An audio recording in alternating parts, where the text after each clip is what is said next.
Welcome to tonight's December 5th, 2014 United Front Radio. We are right now in the midst of national Ferguson riots, and Reverend Edward Pinkney is facing a life sentence for nothing more than a recall petition. His sentencing is in 10 days on December 15th. Tonight, we can't ignore the long pervasive issues of institutionalized racism, especially in our own police departments and judicial systems. With the help of Reverend Edward Pinkney, we are also leading and moving economic demands into the Ferguson debate. When I think of race relations and the idea of white privilege, I always think of the Chris Rock joke where he says, "No white person wants to trade places with me, and I'm rich." The Reverend was talking about the movie Trading Places. What was the point he brought out about racism in America? Well, what it did, it shows that it goes back to economics now. You know, you can be, if you're rich and you become poor, then you act like poor people. If you're poor, you might steal to survive, steal to eat. So what they did, they took Eddie Murphy, who was a beggar, and he used his board to get around town begging for money. So he went into this club. They accused him of stealing, and during the process, the two rich guys who were brothers made a wager that they could turn this young man. Well, I can't think of his name right off the top. What was his name? Kyle. Is Valentine? No, not. I'm talking about the comedian. Dan Aykroyd was the other guy. Dan Aykroyd. And they told him, and he was well-educated, well-to-do guy. He was getting ready to get married, had it really, really going on. And what they did, they took a wallet and put it inside Dan Aykroyd's coat and called the police, and they found, and to set him up, to put him in a compromising position. They cut off all his wealth, his credit cards, even separated him from his girlfriend, set him up with a prostitute who really had nothing to do with him, but she said that was her man rather than from his girlfriend. His girlfriend well off also. But what it did, it basically shows you could take a rich person and put him in a poor environment, and he began to act like the poor people. It's just a matter of time. And then you can take that same poor guy, put him in a rich environment, and he'll act the same way as the rich folks act. So I thought it was actually a great movie. It told a story how money changes you, but without money, you'd be no better than the poor people on the streets. And then at the end, they set up the two rich brothers who were trying to do like an insider futures trade because they were Wall Street futures traders. So they basically, Eddie Murphy and Dan Aykroyd team up to corner the future market on frozen orange juice or something. Yeah. So they get rich off of that, and then the rich guys lose everything, and then they end up in the gutter, out just on the like street. Eddie Murphy at the beginning. Yeah. Well, let's talk tonight about some uncomfortable areas, since we're all friends, that people don't want to go into. Because Reverend was saying that people don't want to talk about race, and we haven't talked enough about class, and we haven't talked enough about racism. But like through this whole process, Reverend, we've said, I can infiltrate places that some of the other people in our organization can't infiltrate. When I was talking about trying to get to the Uptons and things like that. Why is it that I can do it and certain other people can't? I don't have money. See, you're poor and you're white. That makes it that gives you a privilege that most black people would never have. You see, some of the good examples I can give you. Let's say, for instance, you driving down the street. If you was driving and I was on the passenger side, let's say the light pulls up behind you. He would treat you 100% different than if I was driving and you was on the passenger side. You see, and that really is a major issue. When you see a cop come to your house or something like that, he always have his hand on his pistol. There's usually 2 or 3 of them. Even for someone as minor that they come, like for instance, when they came to my home to arrest me for this recall petition, they had 35 to 40 law enforcement officers for a recall petition, which is non-violent, but yet and still they felt comfortable bringing that many people to my home and to our community. You see, they would never do that to a white person, never, not over a recall petition. They wouldn't do it in a middle-class community. Do you think they'd bring a SWAT team in a poor I don't think they would bring it to a white community. I don't believe they would. just not for a recall petition. Okay. If this guy is not dangerous, known to carry a weapon, and they knew one thing about me, if they could have called me on the phone, I would have came in, which I turned myself in anyway. So they knew that much about me. But it was designed to intimidate me more than anything else. And I said no to it. I said I wasn't having it. And here's another thing, too. I also believe they knew I was not at home. Because I can't believe for a second that they would bring that much firepower if I was at home or something like that. They had to know I was not here, unless they came for another reason. That's the only thing I could think of. When you talk about it, it amazes certain people. You go into a store, you get followed around by security. You could be still in the whole store, but they won't follow you around, but they'll follow a black person around.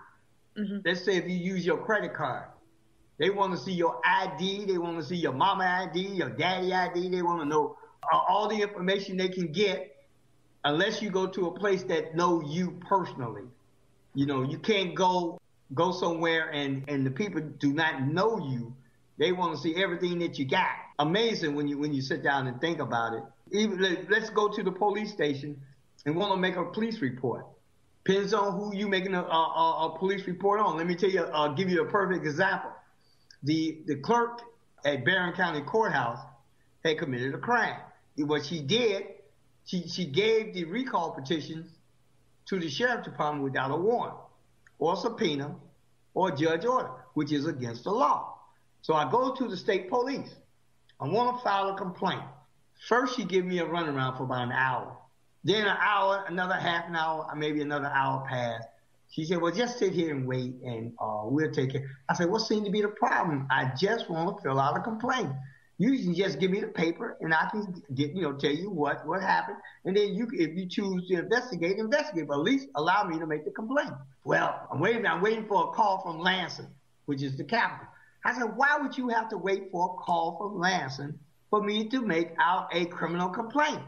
It's easy going to invest. You don't have to investigate if you don't want to. But the point is, I do want to make it out. I'll sit there maybe another hour, probably there for a total of 3 hours. She kept, I just said, well, okay, I'll do something else. So I filed a complaint against her. And Lansing never heard back from him. Okay, let a white person go over there. Mm-hmm. You see, her job would be on the line. You see, yep. Those are just personal examples that I have encountered, and especially down here. Here's another example. You go to the prosecutor office with a complaint. They won't even take a complaint really from a black person. Okay, you want to make a complaint against the police department.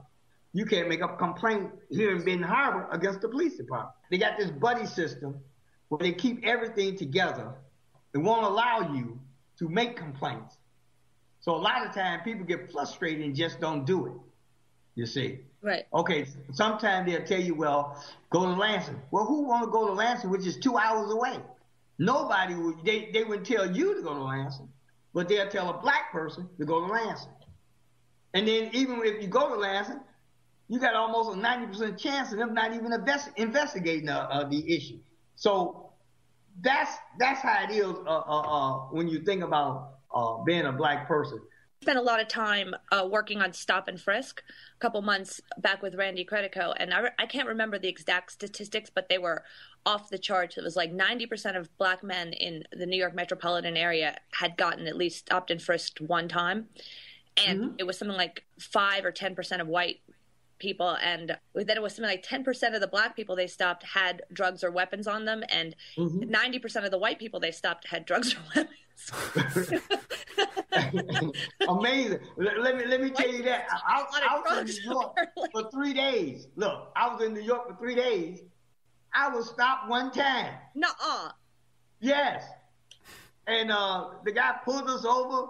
I wasn't driving, but he pulled the guy over, checked his license, checked him out, and wanted to know who I was. And was this during the Left Forum? No. Yeah, not this time, but the last year Left Forum. Because I wasn't at the Left Forum this year. Okay, 2013. Yeah. No, Reverend Pinkney, I think a lot of white people will hear terms like white privilege, white supremacy, things like that, and it just doesn't ring a bell for us because I agree. in the white world, I look around and I say, well, where's white supremacy getting me? I'm having a hard time paying my bills and stuff, but it's not on the same level because, like you're saying, I can go somewhere. I'm not treated with suspicion. I'm not treated like a criminal. I'm not denied due process of the law if I run into a problem. But on the economic level, I think maybe there's some kind of a disconnect where black people have been kicked around for so long. It seems clear from your case that the legal and judicial and law enforcement establishments in Berrien County work as a conspiracy almost. Like you said, it's an old boys club, or it's those people are looking out for each other. But Absolutely. Just the average white person going to a 9-to-5 job doesn't see how that kind of stuff operates, and so we're kind of oblivious to the problem. Just sort of concentrate on our own things, I'm conscious of white privilege on a day-to-day basis, Kyle, because I'm going in and out of places, that most people don't go in and out of, like government buildings and lobbying Congress, in and out of capitals. Nobody bats an eyelash. I'll walk right into a congressman's office and nobody even looks up. I'll start putting flyers in the mailbox. And I'll just say, I'm sorry, I was told to put flyers in here if I fudge it a little. And she said, oh, no problem. I have no problem with that.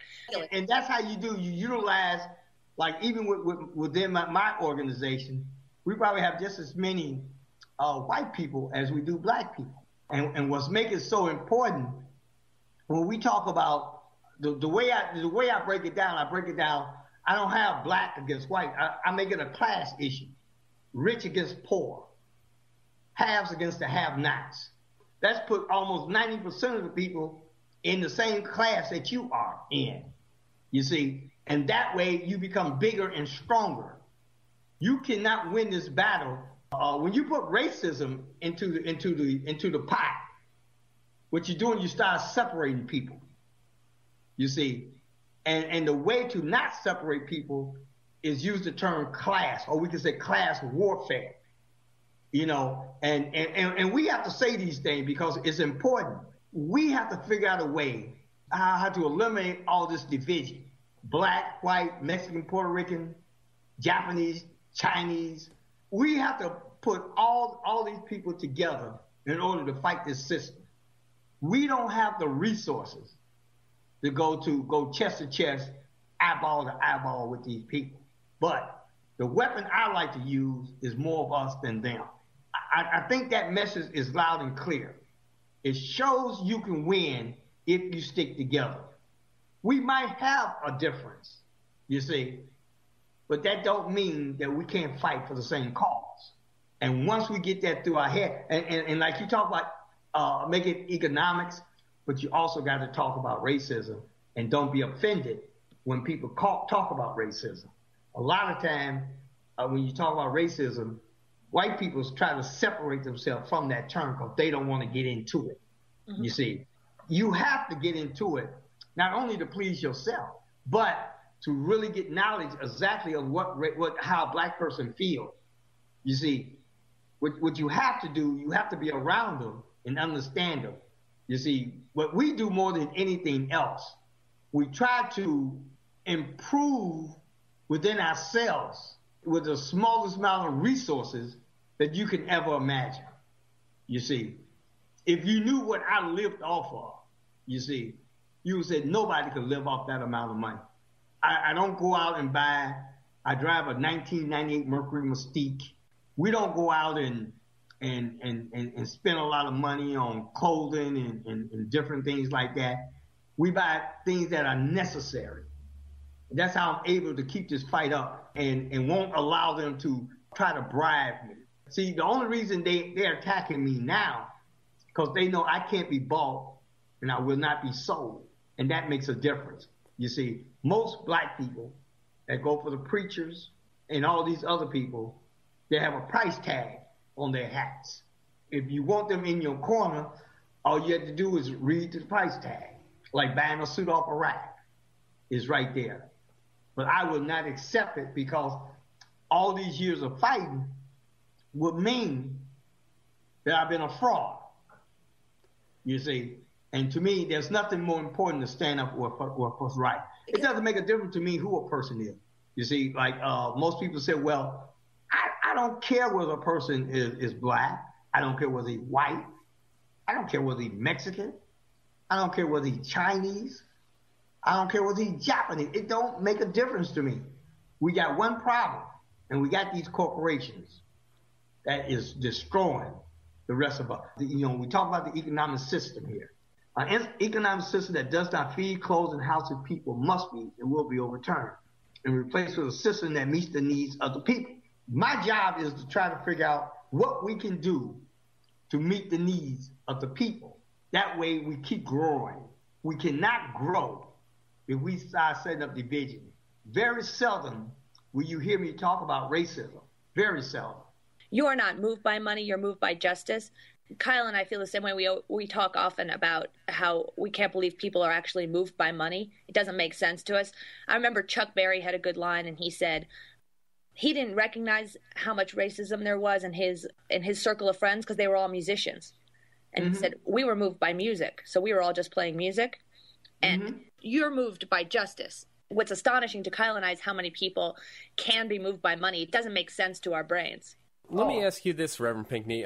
I was doing some reading today about in the 1920s there was this conflict between people like Marcus Garvey and W.E.B. Du Bois and some other people about how do you create that economic basis for justice where you know, Garvey would have said, well, we need self-determination, you know, we need community wealth building, and Du Bois would have been much more of like an integrationist, I guess. And, you know, I think as you look around in the internet media and even in the popular media, especially with everything that's going on in Ferguson, you're getting some people talking about revolution. We need to just overthrow the whole system, or we need to just focus on only our communities.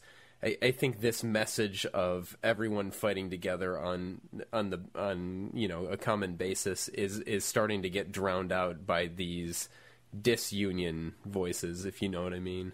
Oh, absolutely. And Marcus Garvey, his idea was more separation. I don't believe in separation because I think what it does is weakening you. It weakens your whole program. We have to learn to build around everybody. You cannot build a movement with, let's say, with just black people. It's not going to work. You're not going to be able to build a movement with just Mexicans. And you have to combine all these people together, because now it's entirely different than when Garvey was around. His idea was he really wanted to go back to Africa. That was one of the things he wanted to do. Matter of fact, he had bought a ship to take people back, and he all kind of crap like that. But what we have to do is think about how are we going to, you talk about revolution. Here's how I feel in reference to that. I feel nobody is going to give you freedom. Nobody is going to give you justice. Nobody is going to give you equality unless you're able to take it. If you can't take it, you won't get it. Now, I'm in power. Why would I give up some of my power if I'm wicked and evil anyway? It's just like the court system. Why would you go to them to get justice and you know they're wicked and evil? The only way you can get it, if they're afraid that you're going to be able to take it, you see. And remember this country was built on violence. I don't think there'd been a period of time they had more than 10 years when there wasn't war. They're prepared for a revolution here. Every single city in this country now have military equipment. They have tanks, grenade launchers. They got that thing that they were shooting fire in Vietnam and killing folks. What would a police department need with equipment like that? It just doesn't make sense. Their job is to serve and protect. Serve the people. You work for the people. No, they work for the corporation. Well, our quote at the Tax Wall Street Party, the number one quote we go by is a Frederick Douglass quote that says, power concedes nothing without a demand. That's one of my favorites. What scares me, I've been listening to a couple black talk shows where they're talking about violent revolution, and so are some white alternative media talk shows. And what seems to be lacking across the board is a program.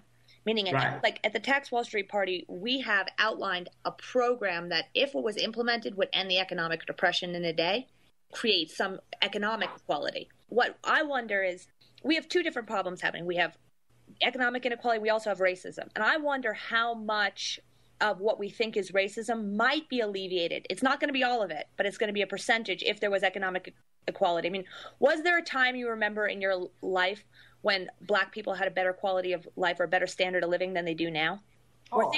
Absolutely. I remember right after the 60s, the 70s, right in the 70s, when Black-owned businesses, like in Chicago on the west side, and most of them on the south side, and some of them on the north side, are owned by Black people. On gas stations, grocery stores, mama papa stores, different things like that. Now, look, I'm going to tell you this real fast. I went to the bank to get a $15,000 loan. I got a house, which I probably owe about maybe $5,000-$10,000 at the most. A1 credit. They gave me the hardest time to get a little mangy little $15,000 loan. At my bank, where I keep my money, and at the time before this campaign, I had money. Not a lot, but, enough to keep me going. And they turned me down. I could not believe it, because even the guy, he's my friend, the guy that works in the loan department, he's my friend. And I'm willing to put up my house as collateral. Now, how are you supposed to start a gas station or a restaurant or anything? You can't even get $15,000. Was there a time, I remember looking back and seeing Black men standing next to white men in suits and hats. Right. Because I don't know, was it ever better? Like, were you working at the same factories as white people making the same union wages in Benton? Well, I never worked in a factory. But the Black community in Benton Harbor, what employed the Black community before they all started leaving? Was that Whirlpool? They had in Benton Harbor, they had factories here. Mm-hmm. They had so many factories here where you can quit one job at 9 o'clock in the morning and start work again at 11 o'clock. And then you can quit that job and be working again by 2 o'clock. Then you can quit that job by 4 o'clock, be working again. That's how many jobs they had here. This was the fruit. Here's what they did here. And they went down south. They was out picking cotton, these men. They loaded them all on the bus. This was probably in the 50s. And brought them straight to Benton Harbor without even telling their wives. And put them in the factory to work. They was no longer picking cotton, but now they was working inside the factory. And that's what they did here. Maybe it took them a year, maybe 2 years to send for their wives and children. So the children had to fend for themselves, all while the man of the house was up here working. Most of them sent them some money back home to help. That's how it started here in Benton Harbor. That's how Black people got to Benton Harbor. Did they eventually get a union wage where the father could support a whole family there? Yes, they did. At that time, any amount was more than working in the cotton fields. And when they put these guys on the bus, they didn't know where they was going. They couldn't say no. They was forced up here into the city of Benton Harbor, Michigan. And some of the older guys, most of them have died. I know one or two still left. Illustrates what a short time of history we've actually had a middle class. From being taken out of the cotton fields to the decline of the middle class now. Yes. I didn't mean to interrupt the story about the guys.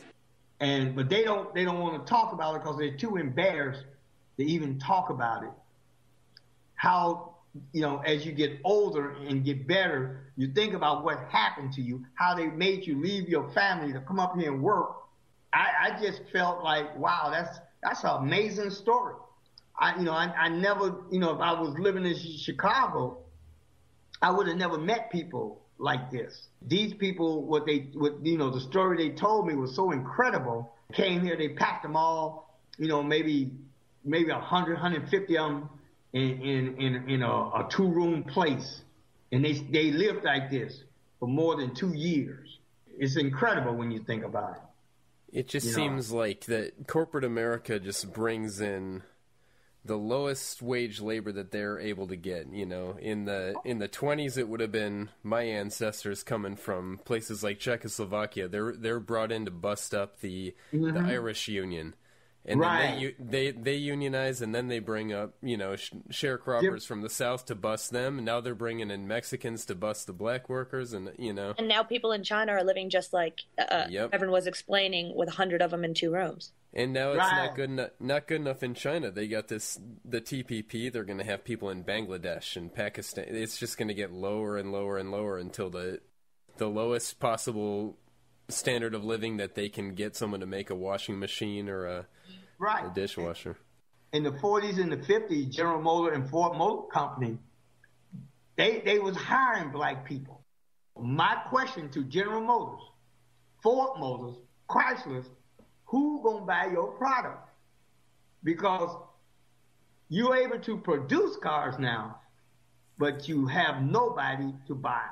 That's why the government had to bail out General Motors. And then now they really going back to cheap labor. You know, you used to make maybe $30, $40 an hour at General Motors. Now it's almost down to $10 an hour. Mm-hmm. Who would believe that they go backwards? So when you talk about economics, we have to learn to put our money together and stand against this monster, these corporations, because they have merged with the government. And what we're fighting now is fascism. It's here, whether we like it or not. It's here. How do you let people, they you know what they're good at? Here's what they do. They could take days off and figure out how to neutralize us and still get paid. We can't take days off because we don't get paid unless we go to work. So the difference is they use the resources from the corporation and the government to fight against the people. And the bad part about it, we accept it. When you accept it, this is what you get. You see, like, let me give you a good example. Okay, let's say the Michael Brown killer. Do you realize that there are just as many white people out there than blacks? Blacks are really intimidated by the system. New York, Eric Garner. It's just as many white people out there as blacks. But here's the secret. If we could use that energy and educate the people, see, it's bigger than a Michael Brown. It's bigger than that. It's bigger than Eric Garner. It's bigger than that. Those are little battles. They're designed to break your concentration on really what is going on. You see, we sit around from August 9th until November 24th wondering, will they indict Darrell Wilson?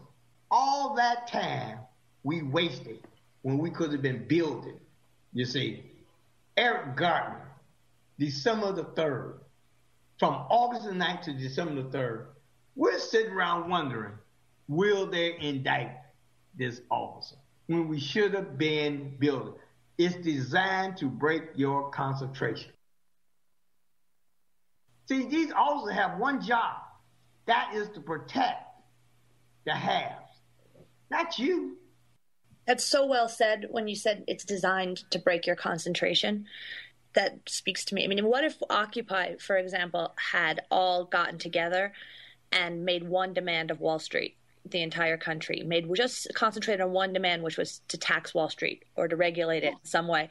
And what if we took all this energy and we started fighting together to nationalize the Federal Reserve, turn it back into a national bank that creates jobs at union wages to put people back to work rebuilding our infrastructure? Because we have one of the lowest rated infrastructures in the world. It's all crumbling. The waterways, the sewage systems, the roads, the bridges, everything.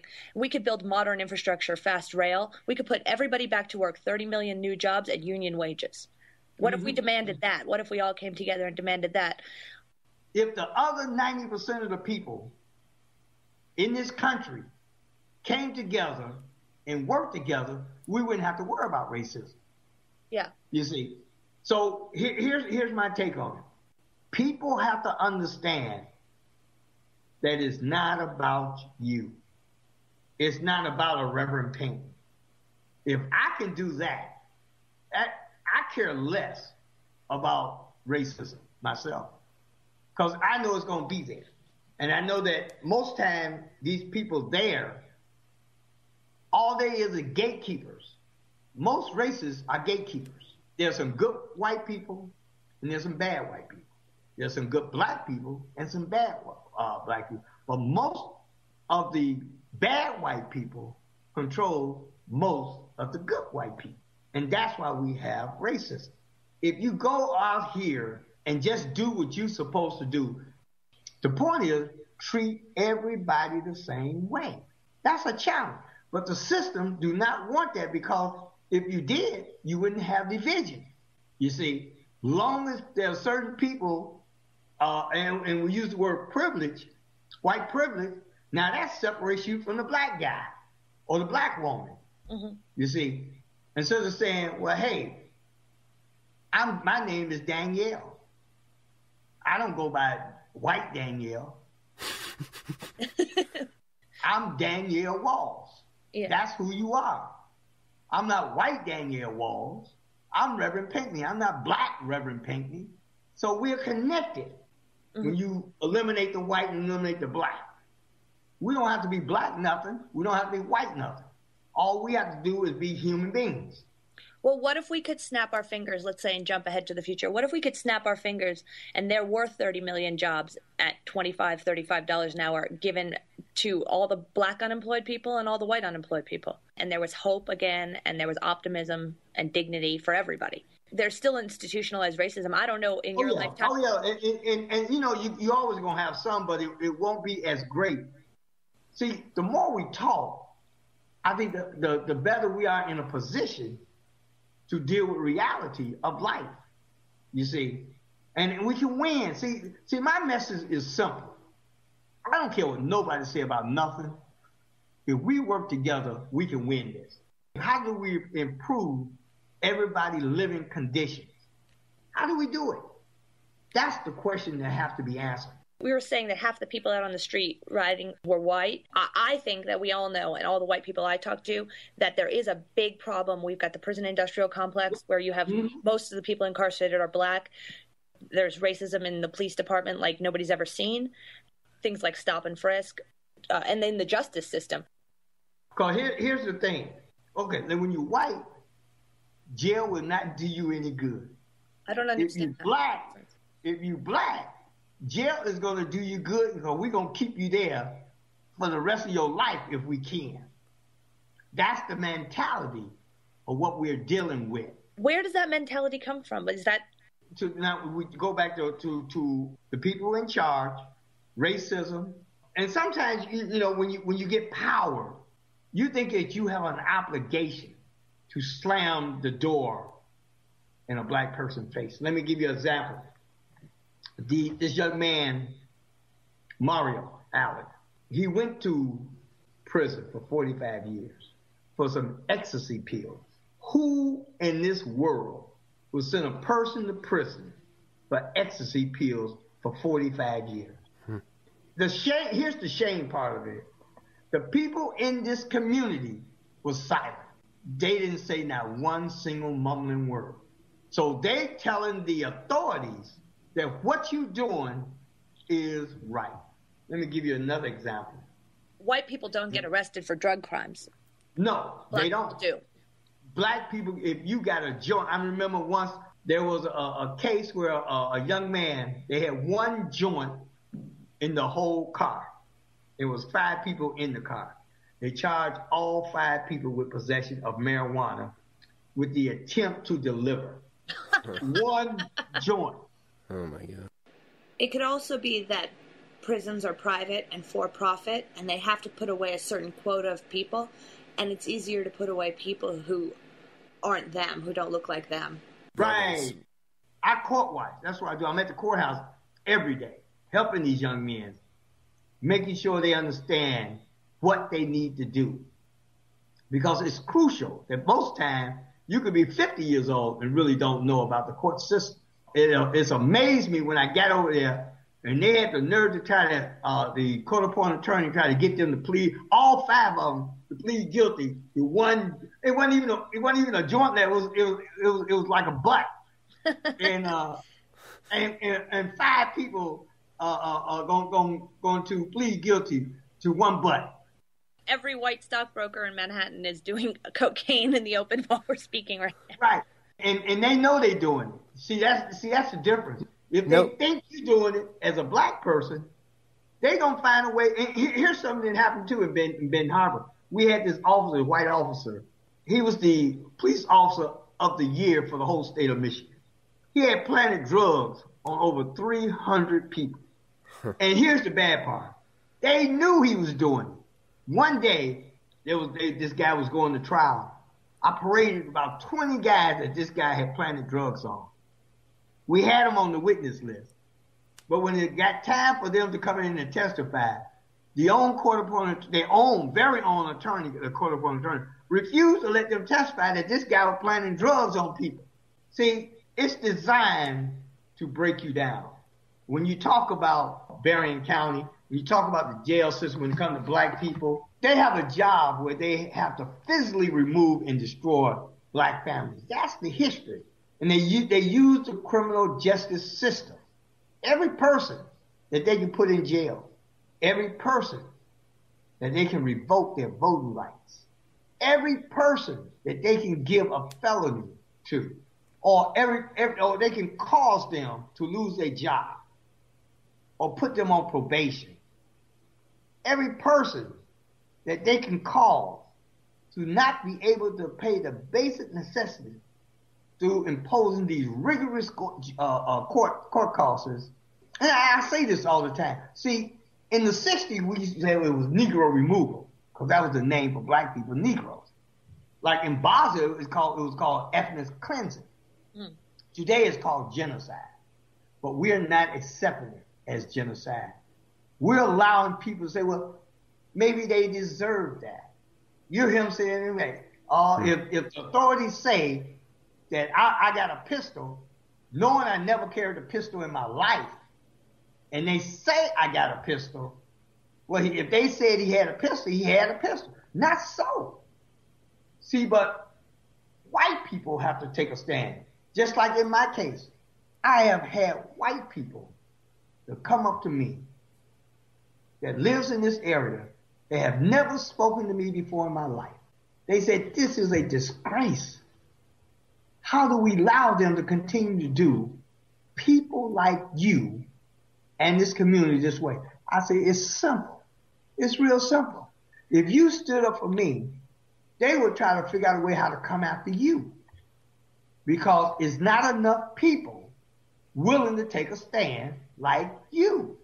We have to learn to fight back and fight together. That's the only way we're going to win. We can't beat these people down. And I talk about there's never going to be a change without a conflict. Why would it? You got the gatekeepers who's living quite high on the hall. They don't want to lose that status they have. Like today, we had this commissioner. He was charged with $150,000 embezzlement. That it's really more than that. But by him being an elected official, they cut it down to $150,000 so it don't look so bad. I mean, he in the millions, I would imagine. But the point is, that's how they protect each other.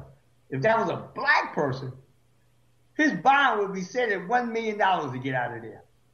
I don't do drugs, but I'd never be afraid of doing drugs because I know nothing would ever happen to me. Yeah.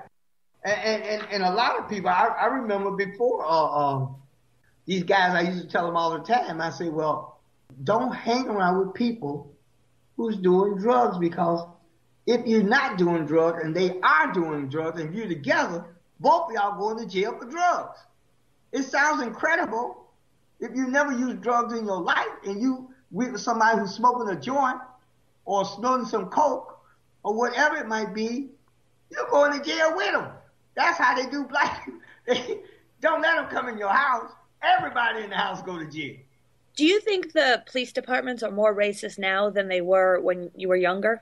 I think right now is worse now than ever before, because they're training them to kill. Before, they wasn't trained to kill. Now they're trained to kill. They're not trained to shoot you in the leg, in the arm. They're trained. Their job is to shoot you straight in the chest or the head. That's where they shoot you at. They don't go for no arm. And before, they would use the billy club. They would do even the taser that came out. Now they're training people right now to kill police officers. Now they take one of the things that happened in Ferguson that was so important was that they're claiming now that some of the people that was paid, some of the police officers or hired gun was setting fires. I don't know whether it's true or not. I wasn't there, but I can believe it because I know how they operate.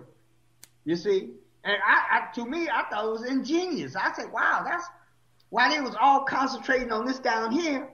They were setting fires down there. I said, wow, I said, them guys were really planning, I'm all excited. I said, wow, they not as stupid as I thought they was going to be, because I thought they were going to put them all in one area, like the 50th anniversary of Martin Luther King. They said it was 200,000 people there, right? They had them fenced in. If you want to be part of it, you go through the gate, you get inside with the 250 people, and they lock the gate. You don't get out. I said, that's the stupidest thing I ever heard in my life. Why would I want to be part of something like that? I said, what they doing, they can, I went to Chicago and they had this, they had in Grant Park, probably about 40,000 people there, and when it got, kind of rough for the cops, they started shooting this gas into the crowd. And and you could smell the gas, but you didn't know that they had shot the gas in the crowd. And I guess it's some kind of a formula they use to weaken you or whatever it is. Because once I smelled it, I said, no, I'm out of here. I'm in. And because I know that smell. I said, it's some kind of chemical they're shooting in the air.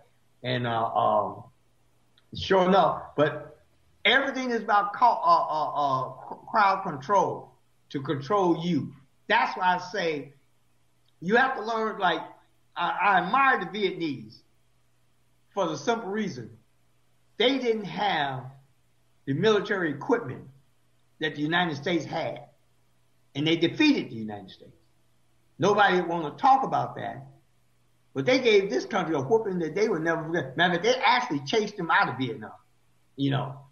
They went out of there so fast that they don't even talk about the Vietnam War because they know that if they start talking about, you're going to bring up that they took another whooping. Mm-hmm. You don't need to have all this military stuff to win the war, to win the conflict. What you need to do, you got to be willing to make the sacrifice.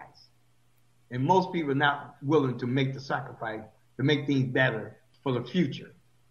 And it's, it's about our children. I don't know whether, We always say that when we get to Washington and take power, it'll be with muddy boots. Yeah, and that's the way it's going to be because, and remember this, we have to learn how to work together. Until we learn how to walk and work together, we're going to still just be spinning our wheels. Mm-hmm. And we can win this battle. See, the message tonight should be clear. We have to learn to work together. And if we work together, we will win this war. The economy, we talk about the economy. We are the economy. We're the ones spending the money. If we start spending our money, what happens? That's another war. Mm-hmm. And like I said, this is a class warfare. I'm not putting racism and all that. To me, that's a sidetrack. Well, I think people get confused because they think work together how and for what. And I think we need to unite behind a platform that we know historically works. I mean, the platform we're using is not ours. The platform we're using is Abraham Lincoln's. Kyle's better on the history than I am, but it's John F. Kennedy's, it's Martin Luther King's. It's a program that, for FDR's. It's a program that has historically worked, and we took the best bits and tweaked it for today's economy. Can I jump to a quick historical example? I've been reading about Henry Ford lately, and he's not he's a controversial guy because he's kind of a tyrant to his employees and all that. But back in that same period we were talking about, like Marcus Garvey, Henry Ford probably lifted up more black families than all civil rights leaders put together just by virtue of the size of the operation, meaning that he was the first guy to sort of put black men in advanced jobs, in machining, in engineering, and all this kind of stuff. Now, how was he able to do that? It was because there was a protective tariff that came in the 20s behind, like, the Harding administration. So they said, all the industrialists like Ford got together, they said, we need protection from the Germans and the British and whatever. So they put a 35% tax on any kind of steel that was coming in, any kind of automobiles, and it gave them the leverage that they needed to create these jobs. I think when we talk about class war, I think that's true, but the problem that we have in America today is that the upper class is not even an industrialist class. It's financiers. Right. It's people that have no connection to reality, and ultimately they have no need. I think when you're looking at, like, you look at this Cornerstone Alliance, or you look at the Whirlpool Corporation. Mm-hmm. Whirlpool does not need black American workers. Absolutely. They've got Mexican workers. Right, and they're showing that every day. It's the elimination period.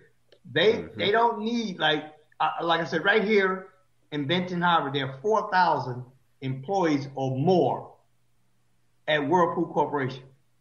Less than a half a percentage are from Benton Harbor. Less than, which is too incredible to even think about.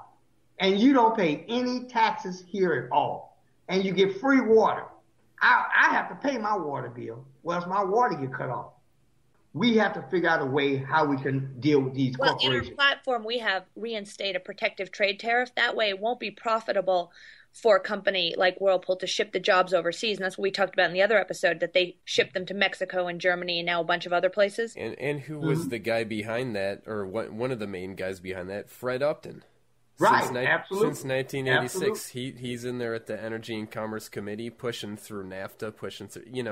We need to control the government to an extent that we force Whirlpool or any corporation to say, okay, if you want to make things in America, you've got to employ Americans.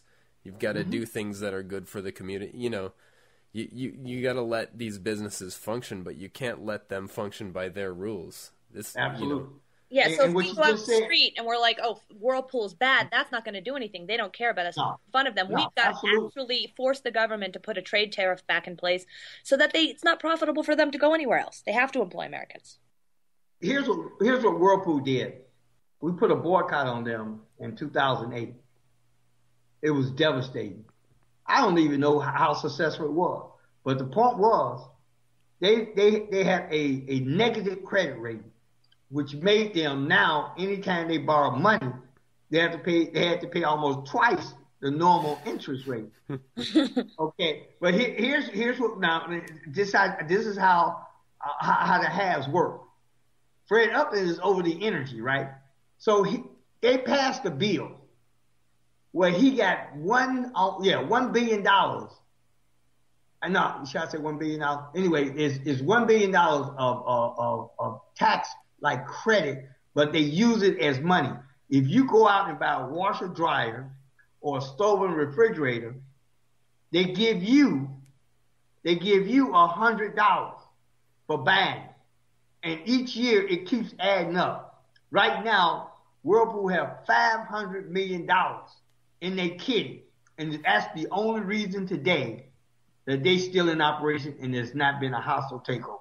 They got $500 million. Well, a company that big can wait these things out. I remember when my dad lost his job in the 80s and his union was busted. We stayed on strike for 3 years and the company waited out the strike until people crossed the picket line. They waited 3 years. They were able to wait, but the workers weren't able to. They were starving. No, they couldn't wait us out because they had enough money. Absolutely, and that's what Whirlpool has today. They got this little kitty. The thing is, the people have to understand how important. See, we shouldn't attack all the corporations, but we should pick out 3-4 of them and neutralize them. And like Whirlpool themselves, I don't know my thing, like, if you want to attack General Motors, call for a boycott. You got to say international. You can't say a regular boycott. That'll get you nowhere. Mm-hmm. But when you start talking global, international, it changes things 100% because it's obvious you know something to say the word global or international. If you want to say one thing before you leave, just to say, and what you want from people out there in this we have 10 days left, 10 days, but that means the letters have to be to the judge well before the 10th. So if you're in another country, make them FedExed and send a copy to your address. All the information to do this is at freepinkney.wordpress.com. Is there anything you want to add to that? Letters to the judge is what we need. Absolutely. We need letters to go to this judge. And we do want to talk about how do you convict a man with absolutely no evidence? Right. And also, which is important, you can put your own spin on it, how you want it done. But to me, that's important to me to let them know that it's not just Reverend Pinkney saying it, it's people all across the world. And those of you out there, let's start thinking positive. If you plan on coming on December the 15th, bring you a sign. We plan on having a big protest that day. We plan on doing other things also. But the number one thing is the court hearing. Number two things is the protest and get those letters out. Those of you, if you want to provide a donation, you can go to bhbanco.org. That's BHBANCO.org. That's BHBANCO.org. Or if you wish to mail a check or something, you can mail it to Banco, BANCO, 1940 Union Avenue, Benton Harbor, Michigan, 49022. That's Banco, 1940 Union Avenue, Benton Harbor, Michigan, 49022. Or you can call me at 269-925-0001. Thank you, Reverend. Have a nice evening. And you do the same as well. Very soon. Take care, Kyle. Okay, bye-bye. Bye-bye, you too.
This is what I would tell people now. You got to learn to fight back. You got to fight back before it's happened.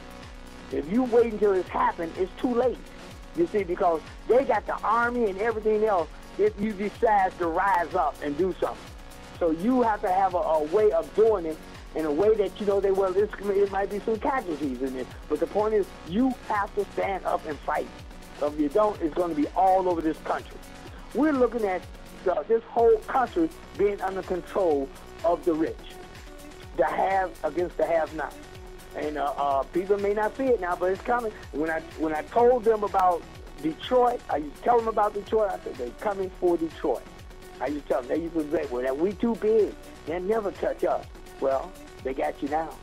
So now, after Detroit, Chicago, the whole country. So get yourself ready for it. I know most people say, oh, this could never happen. Same way Detroit said, it could never happen. It happened to them. Chicago is next on the list.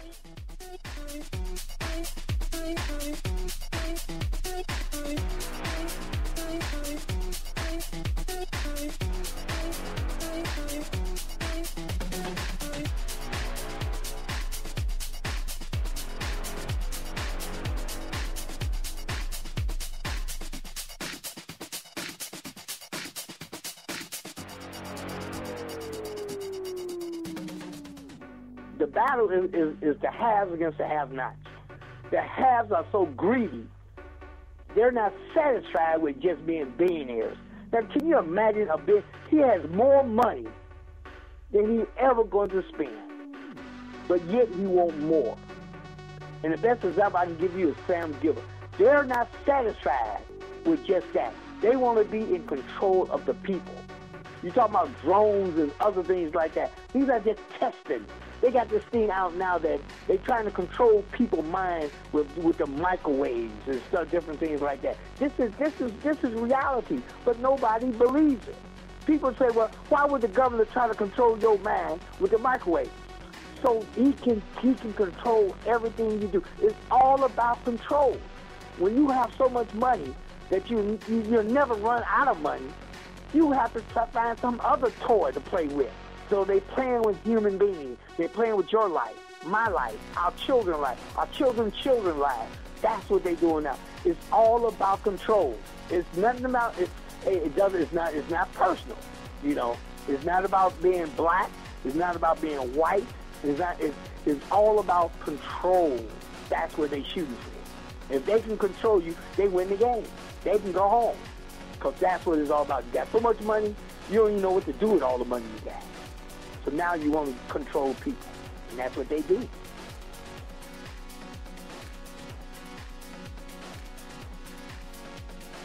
And you always have to have a plan. Don't just go out there and start doing things. But it's better to do something than do nothing. But the point is, always have a plan. And if you got a plan, you can be successful. Because I always tell them it's more of us than them. You see. And once we realize that, put that in our head, we can be ready.